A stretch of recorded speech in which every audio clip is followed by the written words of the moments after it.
ठाकरे सेनेचे आमदार कैलास पाटील हे ऑपरेशन टायगरचे दुसरे सदस्य असल्याचा दावा सरनाईकांनी केल्यामुळे खळबळ उडाली आहे। कैलास पाटलांनी तुळजापूर मंदिरातील चीनी कॅमेराचा मुद्दा उपस्थित केलेला होता आणि यावरून बोलताना सरनाईकांनी टोला लगावला। तो ओमराजेंनी यावर बोलणं टाळलंय।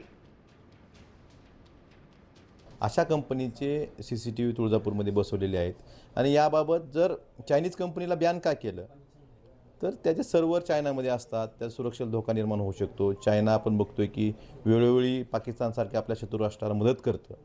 मग अशा वेळेस तुळजाभवानीची सुरक्षा धोक्यात घालण्याचं काम आपल्याकडनंच होतंय का आणि हे या हिंदुत्ववादी सरकारकडनंच होतंय का, हाच माझा प्रश्न होता। कैलास पाटील विरोधी पक्षाचे ऑपरेशन टायगरचे दुसरे सदस्य असल्या कारणानं ते आता काही ना काही प्रसिद्धीच्या झोतासाठी असे आरोप प्रत्यारोप करतच राहतील।